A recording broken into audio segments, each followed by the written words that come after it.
Hi everyone. तो कैसे हैं आप सभी। तो एक बार फिर से आप सभी का स्वागत करते हैं आपके अपने चैनल विद्या अपडेट्स में। तो आज की वीडियो में हम डिस्कस करेंगे इग्नू के असाइनमेंट सबमिशन जो ऑनलाइन मोड पर जितने भी बच्चे कर रहे हैं, जैसे गूगल फॉर्म के थ्रू या ईमेल के थ्रू। तो उनको लेके कुछ इम्पोर्टेंट जो इंस्ट्रक्शंस है वो मुझे आपके साथ शेयर करनी ज़रूरी है। तो काफ़ी बच्चों के जो है ऐसी गलतियाँ कर रहे हैं जिसके कारण हो सकता है कि उनके असाइनमेंट रिजेक्ट हो जाए और आपको जो असाइनमेंट है दोबारा से सबमिट करना पड़े। तो अगर आप ऑनलाइन असाइनमेंट अपना सबमिट कर रहे हैं, मान लीजिए कोई स्टडी सेंटर या कोई रीजनल सेंटर ने आपको ये गाइडलाइन बताई है कि आपके असाइनमेंट ऑनलाइन सबमिट होंगे उस आपके स्टडी सेंटर पे, फिर तो आपको ऑनलाइन करने पड़ेंगे। जैसे अगर मैं RC3 की बात कहूँ तो RC3 के अंदर जितने भी स्टडी सेंटर उसमें अलॉट होते हैं वो सारे के सारे ऑनलाइन मोड पर ही सबमिशन उसमें किए जा रहे हैं। तो पहले तो आपको ये कंफर्म करना होगा कि आपका जो असाइनमेंट है वो किस मोड पे सबमिट हो रहा है, ऑनलाइन हो रहा है या ऑफलाइन हो रहा है। अगर ऑनलाइन हो रहा है तो ऑनलाइन आपका गूगल फॉर्म के थ्रू ही सबमिशन चल रहा होगा।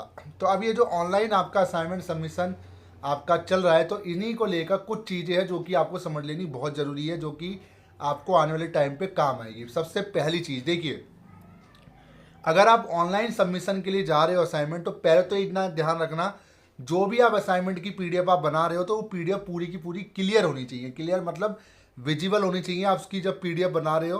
ठीक है, आप पीडीएफ बनाने के लिए कई सारे ऐप है, उनका यूज कर सकते हो। जैसे डॉक स्कैनर हो गया आपका, पीडीएफ स्कैनर, तो कई सारे ऐप आते हैं, प्ले स्टोर पर डालोगे कई सारे ऐप जो है आपको मिल जाएंगे, आप उनका यूज करके जो है उनकी पीडीएफ बना सकते हैं।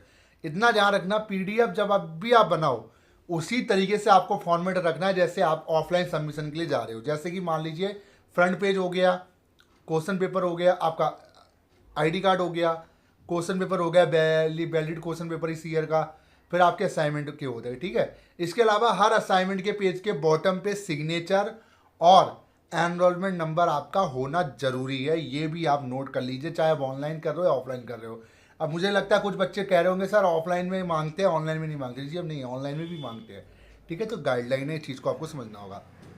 एक सबसे इंपॉर्टेंट चीज़, जब भी आप ऑनलाइन सबमिशन कर रहे हो तो आपको विजिबल ही दिखाना है, मतलब कोई ब्लर नहीं होनी चाहिए आपकी पीडीएफ, या कोई पासवर्ड आपको नहीं लगाना है।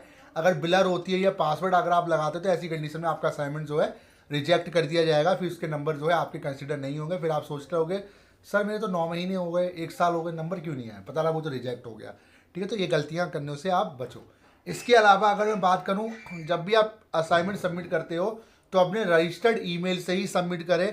अगर कोई बच्चा किसी अलग ईमेल से सबमिट कर रहा है तो ऐसी कंडीशन में उस असाइनमेंट का रिजेक्ट होने का चांस बढ़ जाता है। अगर बाई मिस्टेक अगर कर दिया और बाद में अगर आपने सही ईमेल से कर दिया तो भी ठीक है, बट विदाउट रजिस्टर्ड ईमेल से आप जो असाइनमेंट सबमिशन ना करें, इससे आपके असाइनमेंट रिजेक्ट होने के चांस बढ़ जाते हैं। क्योंकि आपका जो सिग्नेचर माना जाता है वो ईमेल ही माना जाता है, क्योंकि वो आपका वो एक पर्सनल ईमेल है जो कि आपने इग्नू में दे रखा है। उसी ईमेल के थ्रू ही आप असाइनमेंट सबमिट करोगे तो ही वो वैलिड माना जाएगा कि हाँ आपके थ्रू ये वो असाइनमेंट जो है सबमिट हुआ है। इसके अलावा जब भी आप असाइनमेंट सबमिट करते हैं ऑनलाइन, तो आपको किसी भी रीजनल सेंटर का, जो भी रीजनल सेंटर में आप हो, उस रीजनल सेंटर की ईमेल पे आपको असाइनमेंट सबमिशन नहीं करना है। सिर्फ बताए गए लिंक पर ही आपको सबमिशन देना है। जो भी आपका स्टडी सेंटर ने आपको गूगल डॉक्यूमेंट का लिंक दिया है ऑनलाइन का, उसी लिंक पे आपको करना है। किसी भी अदर रीजनल सेंटर या कॉलेज के गूगल डॉक्यूमेंट में आपको जो है असाइनमेंट सबमिशन नहीं करना है, कंसीडर नहीं होगा। आपका जो भी कॉलेज आपको अलॉट हुआ है, अगर हो सकता है वो चेंज हो गया हो तो चेंज वाले में ही आपको करना है, अगर आपसे बोला गया है कि आपको ऑनलाइन करना है। ठीक है, अब मोस्टली बच्चों के कमेंट भी आ रहे थे कि सर जैसे हम पीडीएफ जब भी अपलोड करते हैं तो उसमें हम अपलोडिंग में भी दिक्कत आ रही है। तो देखिए, दिक्कत से बचने के लिए आप ये काम कर सकते हो, 10 MB से कम उस फाइल को रखिए। अगर 10 MB से ज़्यादा फाइल हो रही है तो उसको कंप्रेस कर लीजिए ऑनलाइन जाके। ठीक है, इसके अलावा जो आप पीडीएफ सबमिट करोगे तो उसमें आपका एनरोलमेंट नंबर और आपका जो कोर्स कोड है उसका आपको रीनेम करना है। जैसे एग्जाम्पल के रूप में आपका एनरोलमेंट नंबर डैश में आपका कोर्स कोड। इससे क्या होगा, पीडीएफ आपको समझ, उनको भी समझ में आ जाएगी पीडीएफ जो है इस फलाने स्टूडेंट की है और कंसीडर करने में जो है आसानी रहेगी। तो ये चीज़ें जो है वो आपको समझनी बहुत ज़रूरी है जब भी आप ऑनलाइन सबमिशन के लिए जाते हो। क्योंकि देखिए, ऑफलाइन में क्या होता है, ऑफलाइन में आप सबमिट कर रहे हो, वहाँ पर टीचर जो जांच कर रहा है वो बता देगा कि आपकी गलती क्या है। बट ऑनलाइन में क्या होता है, एक बार आपने सबमिट कर दिया, पता चला आपकी डिटेल कोई गलत होगी तो आपको तभी पता चलेगा जब उसके नंबर आएंगे या नहीं आएंगे। ठीक है, तो ऑफलाइन थोड़ा सा ठीक रहता है क्योंकि वहाँ पे आप जाते हो, फिजिकली आप देकर आते हो।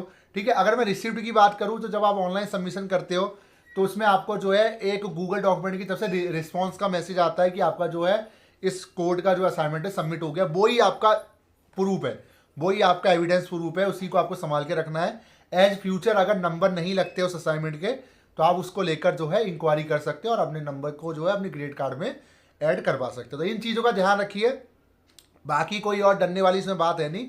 ऑनलाइन मोड मुझे लगता है कि आज के टाइम पे काफ़ी बच्चे चाहते हैं ऑनलाइन ही मिले, जग टाइम होता नहीं जाने का, बट सारे कॉलेजों में फैसिलिटी अवेलेबल नहीं है। कुछ कॉलेजों में जिन पे है ये वीडियो उन सभी के लिए। तो वीडियो कैसी लगी जरूर बताएगा। और हाँ, गलती मत करना ऑनलाइन में, बार बार चीज़ को कह रहा हूँ, रिजेक्ट होने के चांस ऑनलाइन में ज़्यादा होते हैं कंपेरिजन अगर मैं बात करूँ ऑफलाइन की।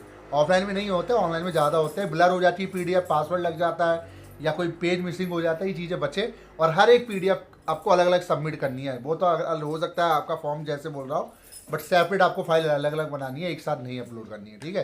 तो वीडियो कैसी लगी जरूर बताएगा। Thank you so much.